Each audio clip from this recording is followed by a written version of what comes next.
doctor Isaac de Paz González, que nos acompañe para hablar sin censura. ¿Cómo te va, doctor? Te saludo con mucho gusto. ¿Cómo están, mi gente y Toño? ¿Cómo les va?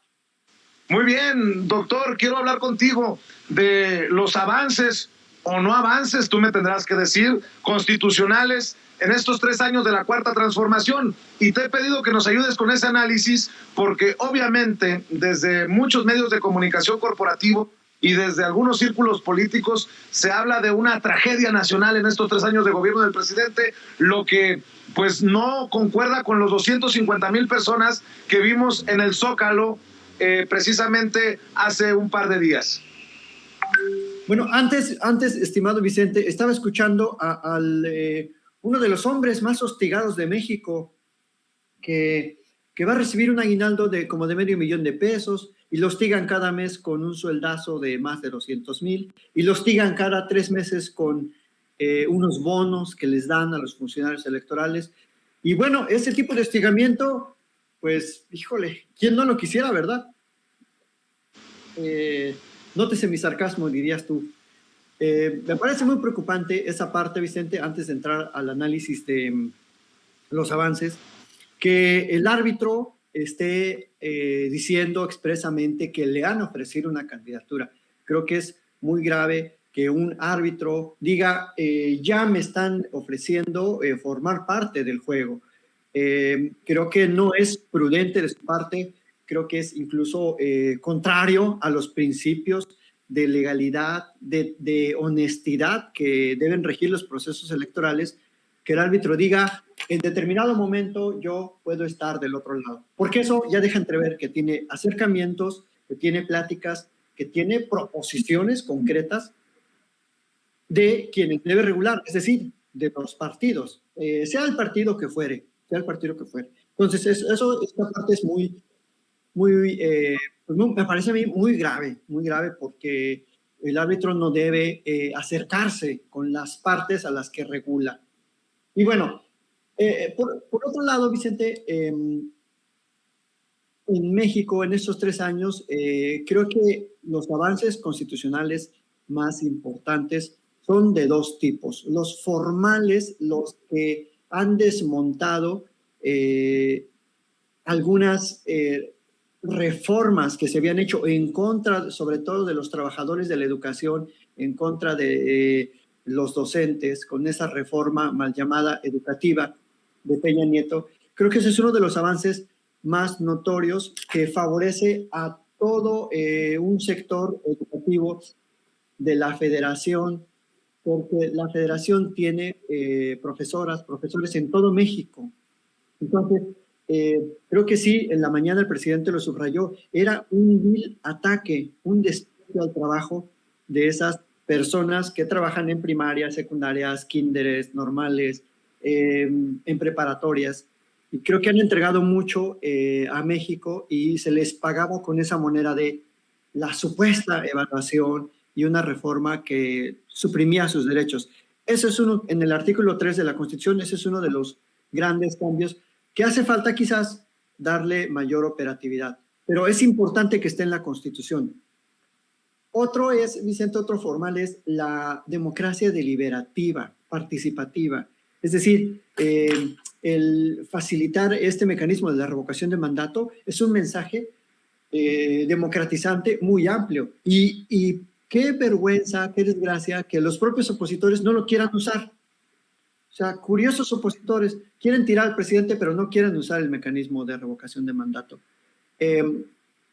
Y los cambios, digamos, informales o los cambios de costumbres son todas aquellas políticas que ha implementado el presidente. Por ejemplo, el no dar una concesión de minería, el no dar permisos para transgénicos, el separar esas líneas de concesiones, permisos, autorizaciones a las empresas privadas, que es una facultad del Ejecutivo y que más allá de que esté o no esté en la Constitución, él como Poder Ejecutivo puede darle una expresión más amplia a los derechos de la Constitución. Y eso es lo que está haciendo este presidente. Y por eso no se lo perdonan. Por eso para algunos en su mente, que según que hay un golpe de Estado,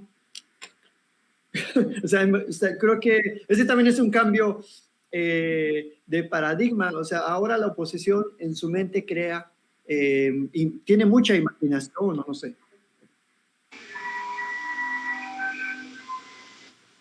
Así es, doctor. Oye, y con esto que nos estás diciendo, ¿cómo entiendes esta andanada de críticas y todo como parte de una campaña para tratar de demeritar el informe del presidente y obviamente el respaldo popular tan importante mostrado, lo que también comprueba que el pueblo está del lado de este presidente que dicen que ha sido un desastre, ¿no? El chiste se cuenta solo.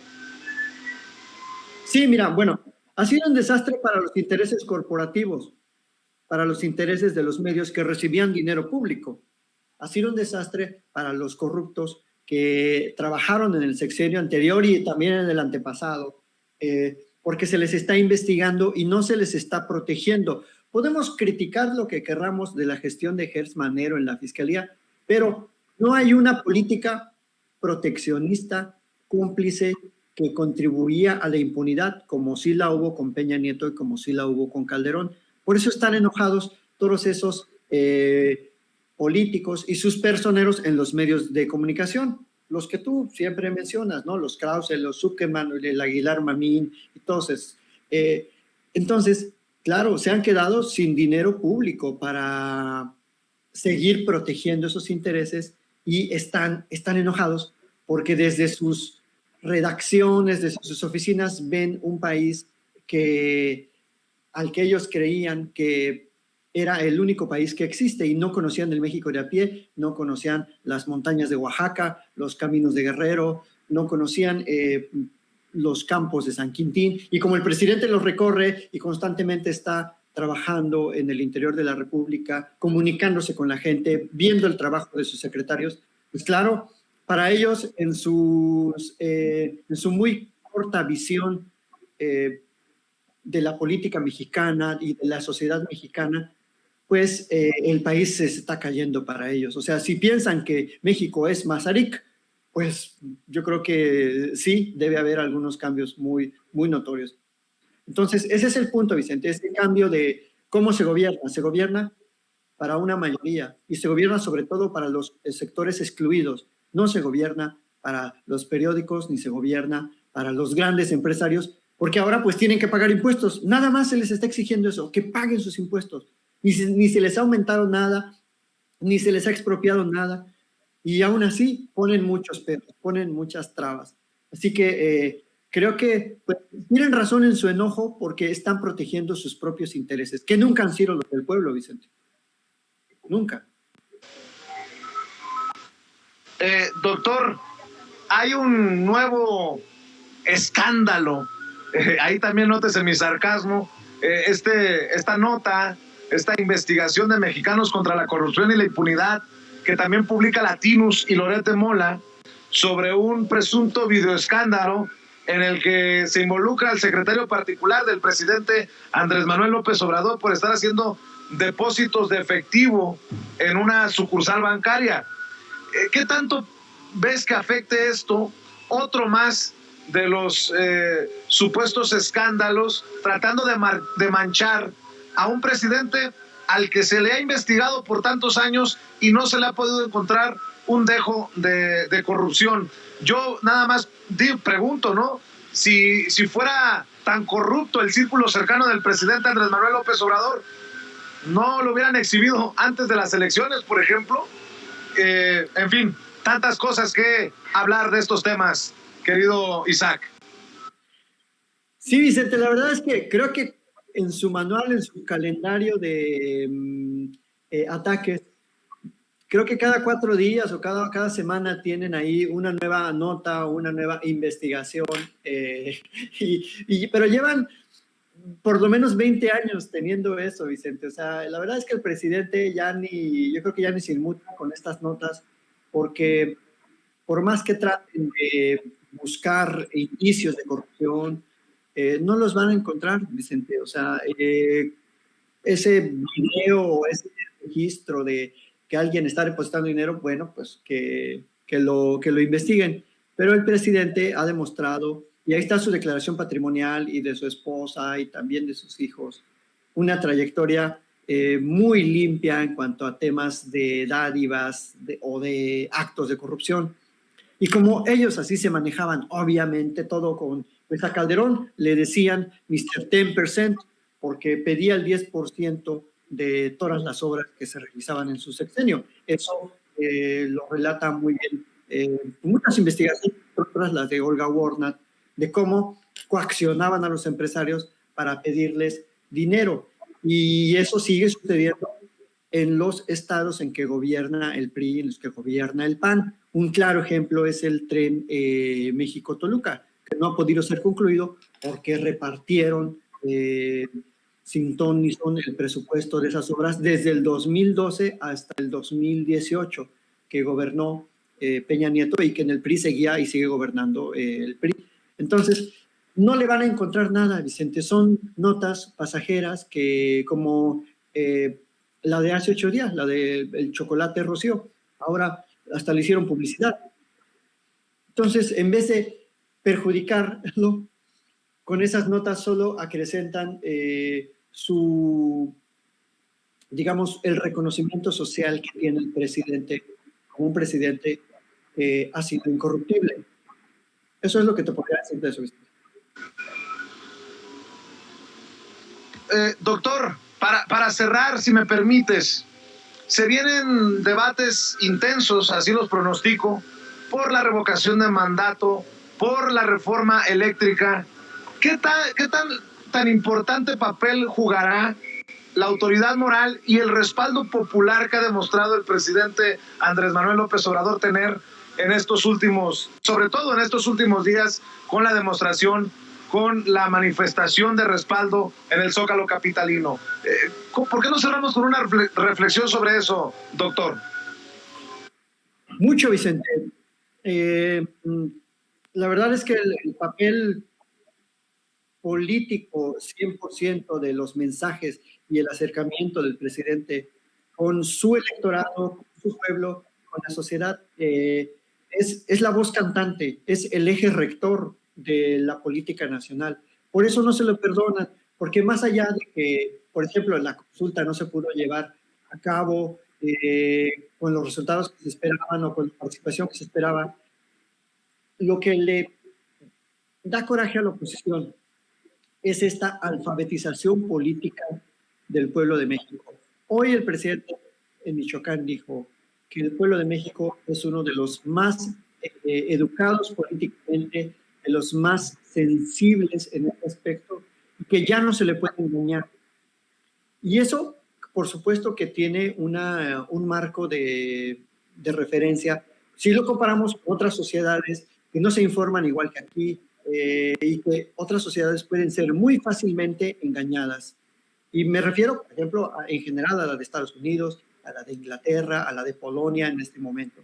Entonces, eso no se le perdonan, que el presidente sea un constante mensajero, una constante fuente de diálogo político y que alimenta, por supuesto, el diálogo social, el diálogo en los medios como el tuyo o como otros medios alternos que buscan una reflexión crítica de la democracia en este país.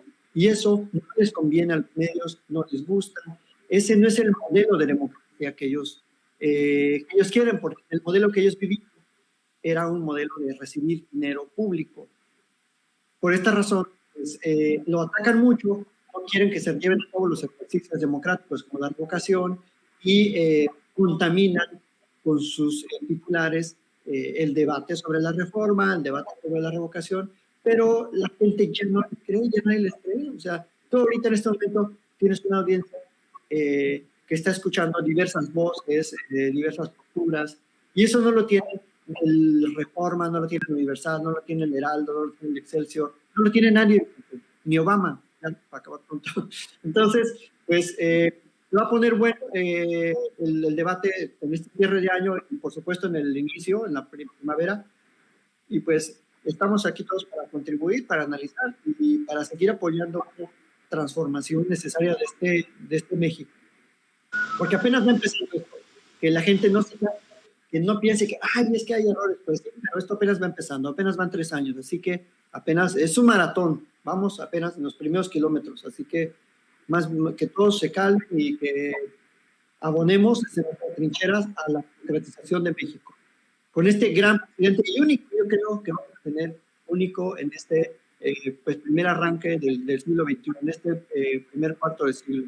Yo creo que va a ser un presidente excepcional que no lo vamos a ver, no sé si en la segunda, en el segundo cuarto del siglo, pero que no. Creo que tenemos que aprovechar a este presidente para sentar esas bases de la transformación.